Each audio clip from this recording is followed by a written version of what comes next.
play Magic the Gathering Arena, and today I'm playing a deck that I have labeled Milk and Cookies, Mono White, and the Ginger Brute is the cookie in question here. This is a definite best of one sort of deck.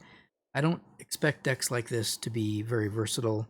Some of the versatility I do have in the deck, I'll kind of talk through the choices I made, but it's about kind of having fun, in the sense that your plan is fairly aggressive and it's fairly one-dimensional. One direction.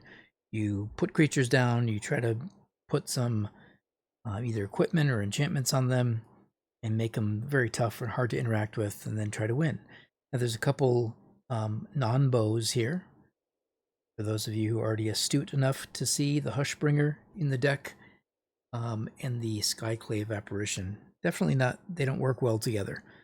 Usually I try to avoid things like that, but because they're both independently powerful, and I did want some additional, I guess, answers, you could say. So I decided to try this out. The Lurrus is in the main deck. Obviously, I can't use the companion with all these 3-drops. But I felt that the usefulness, especially if you are lucky enough to get like the All-Seed or the Selfless Savior out, and you're able to loop that with Lurrus, it's very difficult to deal with. And pulls out quite a few cards. So just let's give a quick breakdown of the deck. We'll look at the stats. 28 creatures, so very obviously creature-centric. That's how you're winning. Some of the creatures aren't really intended to swing, though, but they all can. I've had some really interesting games. The curve is pretty lean. There are quite a few 3-drops, though, but I think 20 land is enough, and we can sort of get there. As far as what the deck does, it's pretty self-explanatory, but the choices I made here: 2 Caskets, 1 Banishing Light, and 3 Skyclaves to kind of get things out of the way if we need to. And then, of course, I wanted to do 7 of these: the Savior and the All-Seed. The All-Seed, of course, you need to have your mana up, and sometimes it's awkward. Savior is much more, but also Savior is more versatile, I guess. But All-Seed can get you in for the kill quite a few times, using this aggressively to, choose the color of the blockers and then swing for victory is something that to keep an eye out for. It's not always a defensive creature. It's oftentimes a game-winning offensive move. And on top of that, it feeds the All That Glitters.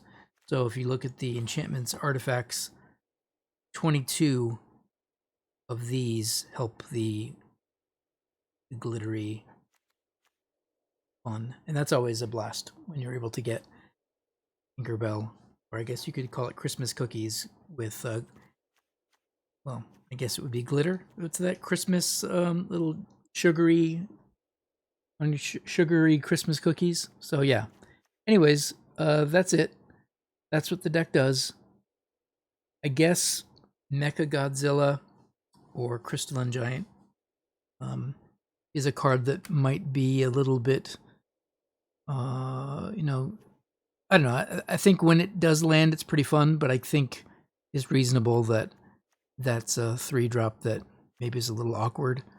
I don't know. It doesn't come up very often, but I wanted to try it. I've had it against me on the other side of the board, and then once it gets its hexproof, which of course you have to be lucky with the RNG, but it makes it really difficult to get off the board, and it's kind of a fun card. So again, this is a fun deck in my opinion, but let's get into it and play some games. Let's show you the current statistics of the deck. Is now 12-8. So 60% win rate in best of one. I decided to make a video because it seems like I'm starting to get the hang of the deck and see how it works.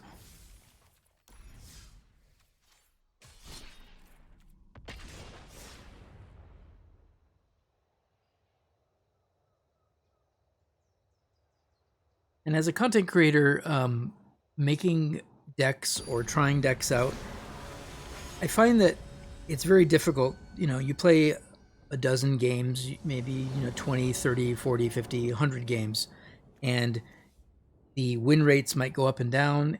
You don't have a consistent amount of opponents. You know, you're seeing all kinds of decks.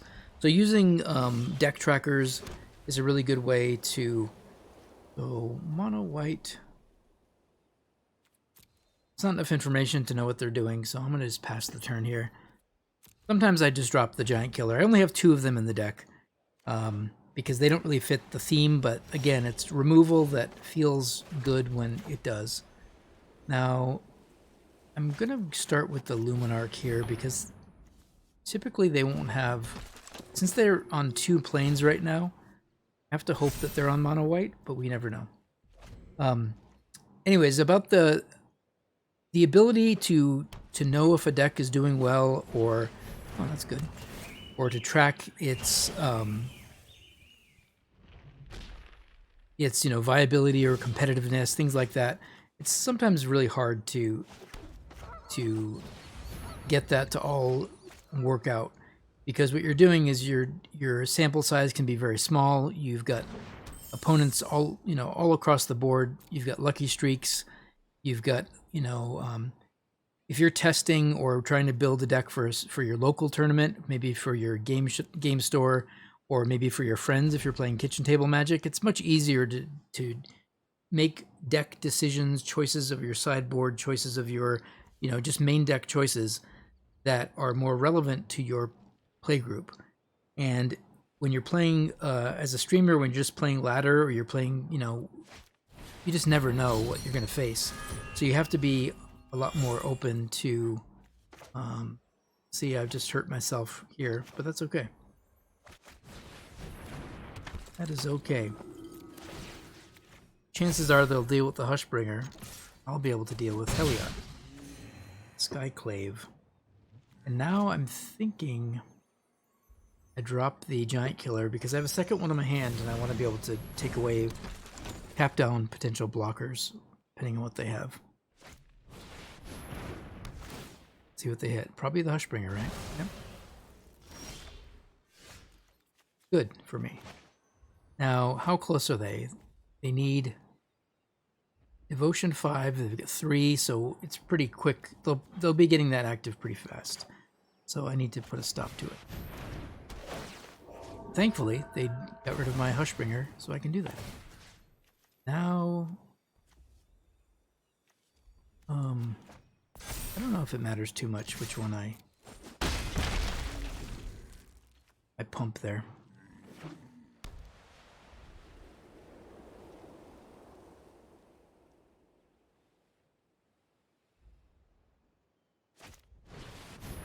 Okay.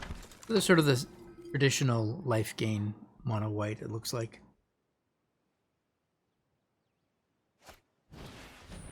And that's a good card, but because they're tapped out, it gives me a lot of opportunity here. I think what I'll do is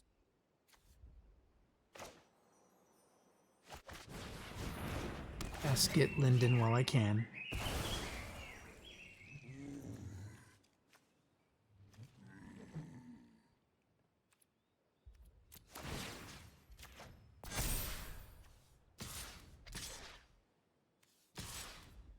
Bring it at all, since they have no mana open.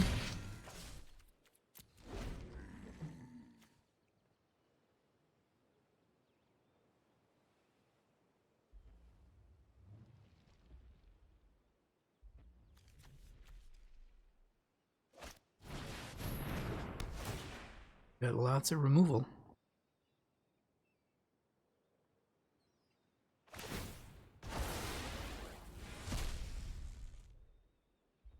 I love the apparition for that. They're not getting their things back from the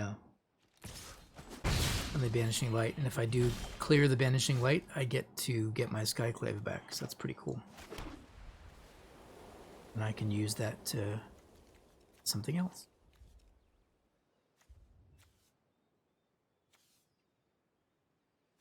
What's the best play here?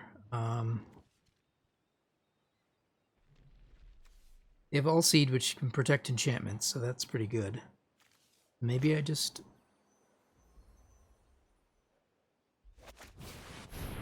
drop some more threats.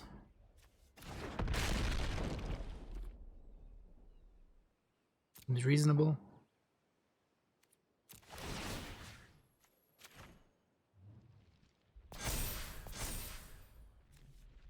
Death Touch, okay.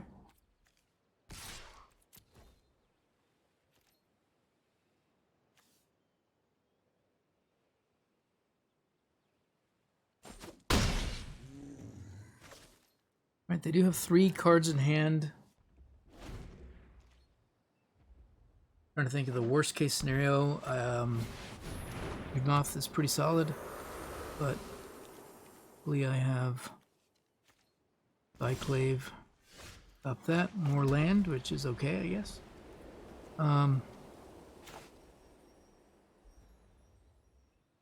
Let's see. Get their mana open to deal with that. I suppose I can just tap it down. Seems like solid play.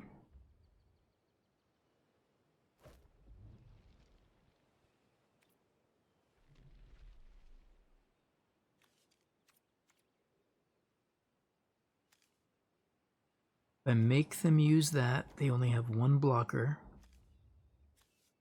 Make them use it. I think I just see what happens here. Touch is okay. I'm gonna give this the plus. Trample, okay, that's great.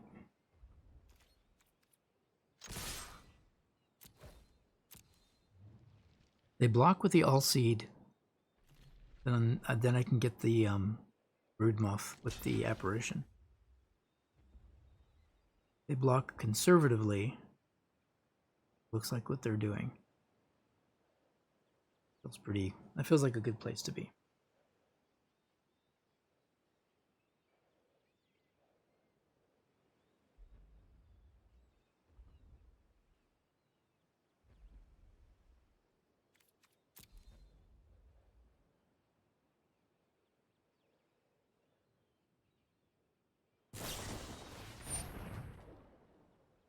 Very interesting.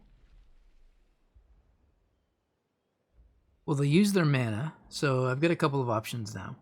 Option number 1, I think I'm just going to lose the Aspirant here because I want the Apparition to hit that and I get 2 things. So that's really the only... And it's unfortunate the Aspirant has to go, but that's okay. Because my next... Without Flying Dies, return to the battlefield. Pretty good. And creature is nice. Alright, so now that they don't have the All Seed available, we do this. That. And feel pretty confident that we should set up our victory. You never know. Exos is not good enough to protect them from the big swing. So yeah, I sort of had to play creatively around the Apparition, but they've kind of fell into every trap that I laid, so that was nice. Nice of our opponent to be agreeable. Thank you for making this video a success.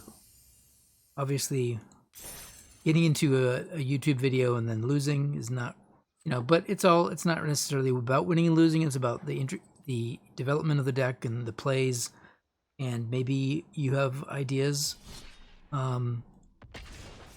Maybe you see different lines that I'm not seeing. The idea of this entire game, or the process that I like to put in play, is to sort of analyze the hands, analyze the board states, try to figure out the best way to play the cards. The most important thing is the conversation that it can create, because I might not make all the right decisions, but I'm trying to learn, and I appreciate the comments and the feedback. So keep that coming. And now we have to decide.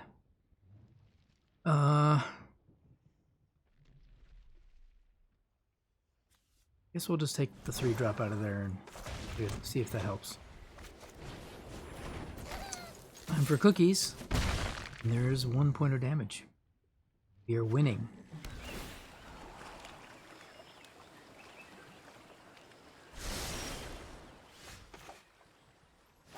The next step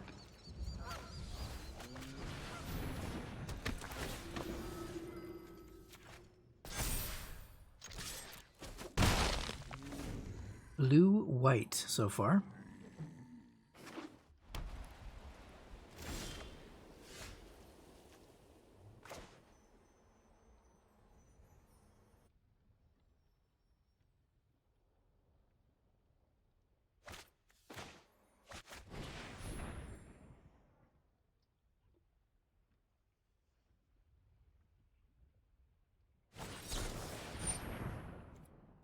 Solid.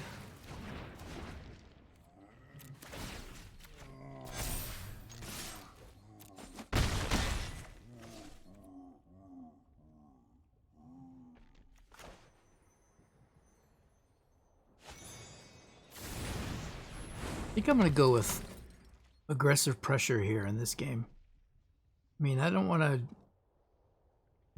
this game to take long. So hopefully they don't have a Shatter of the Sky and we can do tons of damage before they get their 4th mana on the board. That is the so far solid. Now they still have 2 mana open. So is it time to do this and keep 1 mana open for what? I don't have any reason to keep mana open. So let's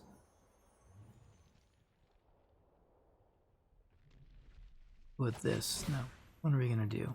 Let's target the unblockable or the potentially unblockable creature. See if they have a disruption. They don't, which is nice. Probably could have put it on the giant killer, but that's alright.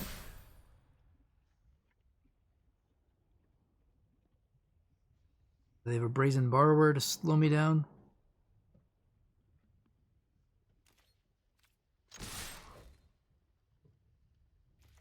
They do, they're holding it to the last moment. And now, the moment of truth. Do they have the white source or any mana source and the Shatter of the Sky? There it is.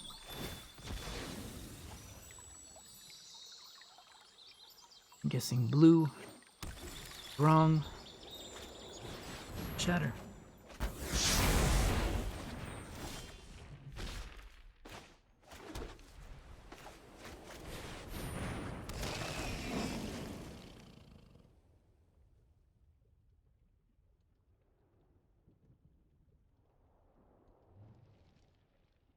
Let's see if they are true to their blue-white heritage and can they recover 5 life, turn this game around. That's what blue mages do. Blue-white mages, I guess. Yep, 2nd Shatter of the Sky. Very nice, very nice. Now we have to wait for more threats, and they have time to rebuild. Pretty nice. A wall and some life gain. It's going to help start them off.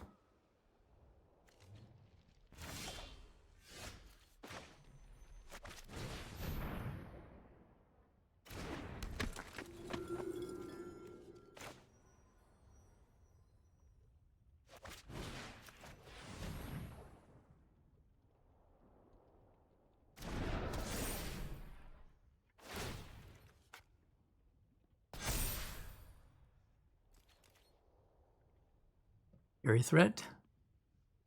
Maybe. It's bounced.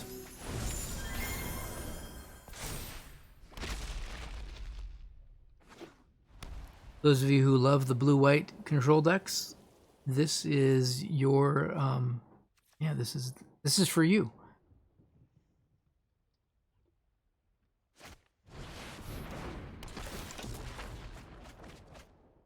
Gadwick is a 3 converted cost, so I get him.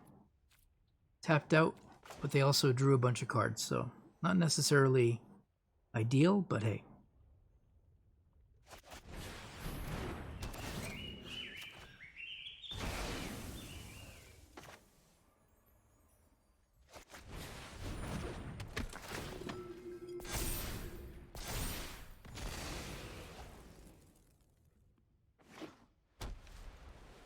Back to 7 life. They drew a ton of cards.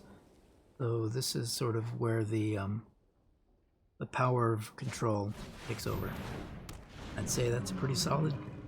Pretty solid.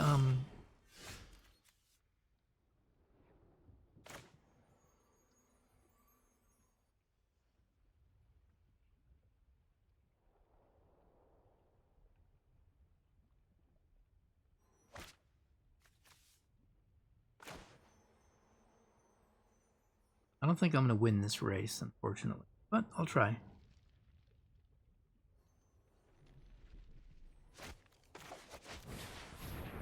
Can't hurt to try. Have the Essence Scatter. That 2 mana up. Wow. Well, I guess we see if this can help us out. I know they can't counter it.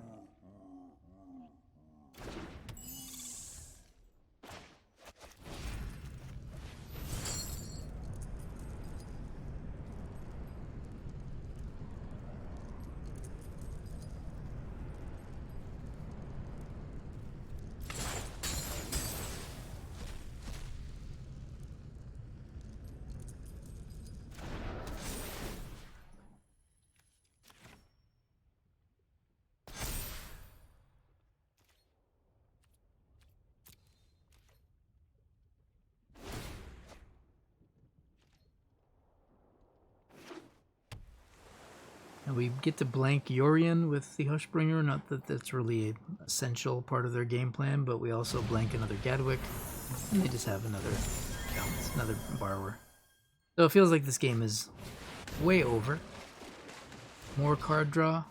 Yeah, congratulations.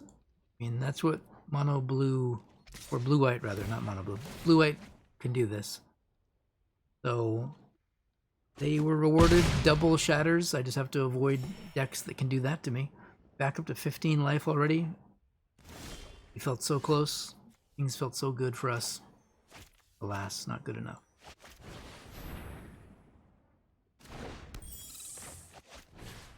Chances are they'll have a third Borrower by now because they're halfway through their deck.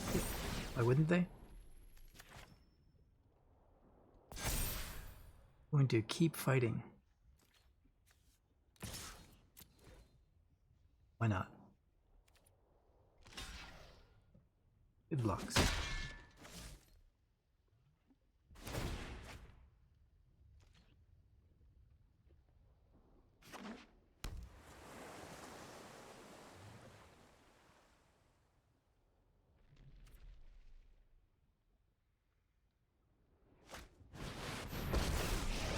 And that's gonna do it for me.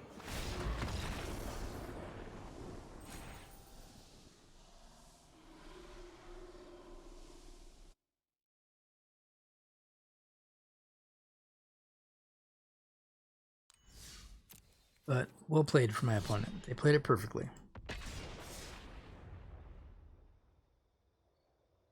And I think I played it as, well as I could have. I don't have any counter spells or disruption. You could build this deck with a little blue in it to give you some counter spells, some tempo sort of magic, but that's not what this deck does in my hands, so you're just going to get beat by decks like that sometimes.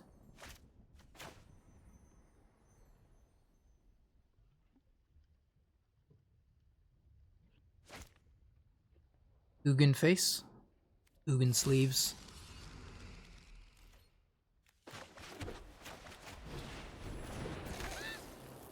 Most likely a horrible human being. Anyone who likes Ugin. It's funny because Ugin's not really a villain. Ugin's sort of the good guy most of the time. Alright, well, green. So we could be looking at ramp. The Teamer ramp deck does stuff with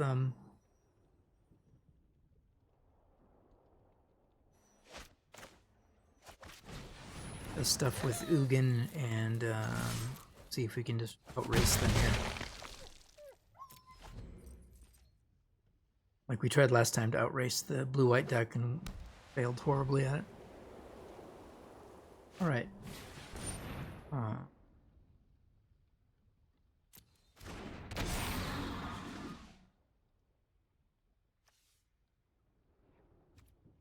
Hushbringer would have been nice, but that's okay. It tells me a lot, so I will bring the Hushbringer down at this point.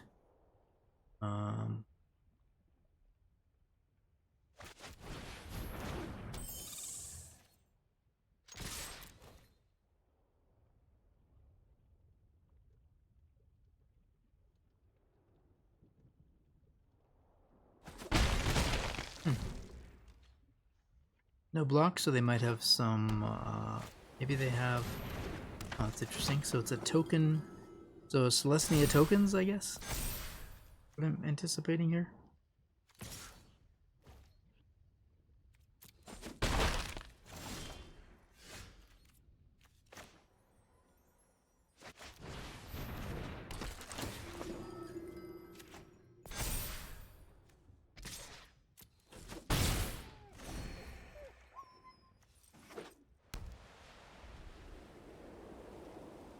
I like the giant killer in this matchup. Okay. Interesting choice to not take the Hushbringer out, but I like it. Big damage.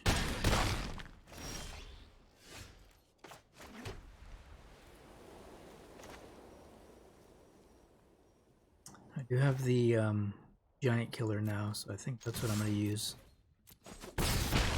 Get rid of their larger, their big attack coming.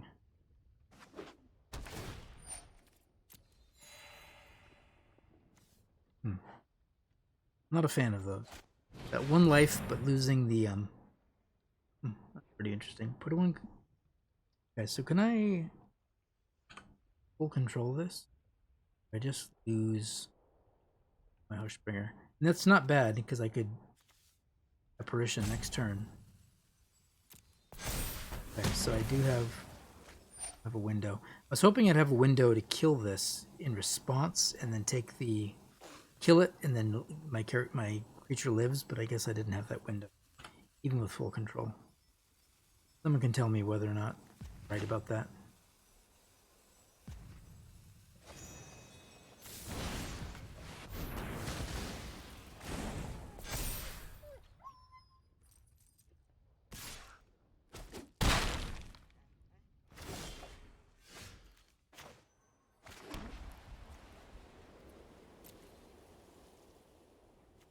Now at this point, I think I take advantage. Apparition handles a 4/4.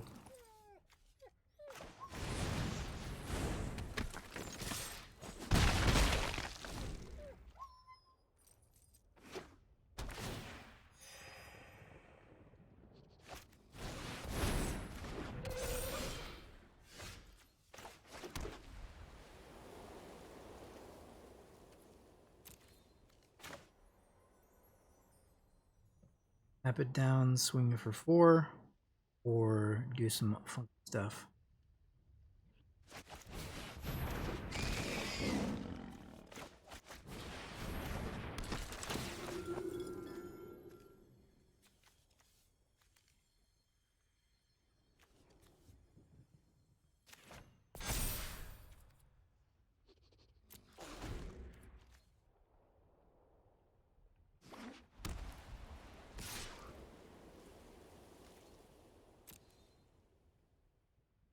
I feel like they have something. They're up to something. Give it a second one? Wow. Pretty remarkable. Nice. Well played. Wow. Well, that was fantastic. They had some cards I was not expecting. Maybe I should have blocked. I don't know. I felt like I was out of range, but they sure showed me. So we are 1 win, 2 losses in the video. Sometimes that's how it works. Let's try one more, and then we'll wrap it up. Thanks for being here and hanging out. As we can see, I mean, I don't want to say that there's no. The cool thing is we're seeing a very different decks. This is Mythic Ladder. We're percent gamers, but it's still pretty fun. The fact that we're facing a wide variety of deck archetypes. on the ladder, and I think it's a very healthy standard environment. It's a lot of fun. Build decks that you enjoy, try new things out. We'll wrap up this video with a red deck. Typically a pretty aggressive build with champion, but you never know. We'll have to see what other fun things they bring. Now, the champion is a problem. So, Casket... But I think Casket works so well against so many different decks. I mean, so many different creatures that they could drop. I'm going to hold on to it for as long as I can. Annex especially, things like that.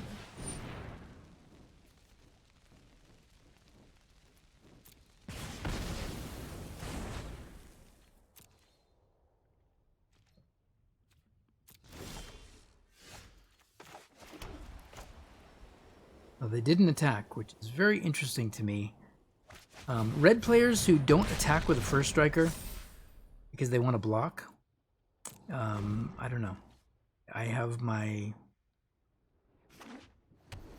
I don't like to judge an opponent's decisions overall. I mean, I do, obviously, but part of me thinks you're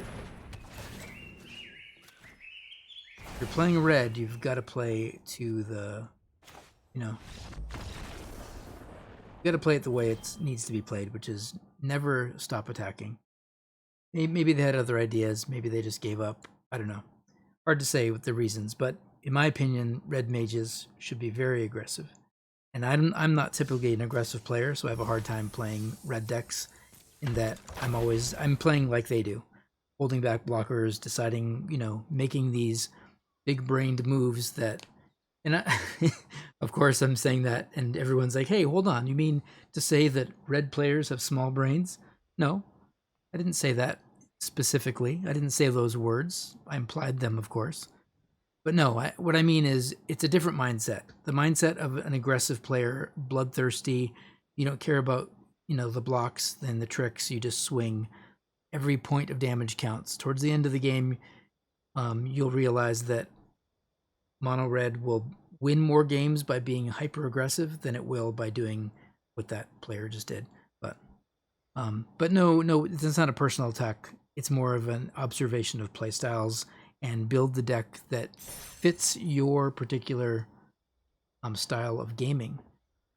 That's the most important thing. So we're at 58%, 14 and 10. Nothing to write home about, but at the end of the day, it is a winning. Its win rate is positive. So if you like this deck and you enjoy what's going on, I wouldn't make any changes right now to it. I am going to keep playing it in best of 1. I typically do enjoy best of 3 for the sideboarding and the matchups. I don't believe this deck is something that I even want to put a sideboard together for. I feel like it's definitely a solid best of 1 sort of thing. So if you liked it, links will be in the description below so you can easily import the deck. And I hope you had a great time watching. Again, comments and constructive criticism is more than welcome. And until next time, have a great rest of your day.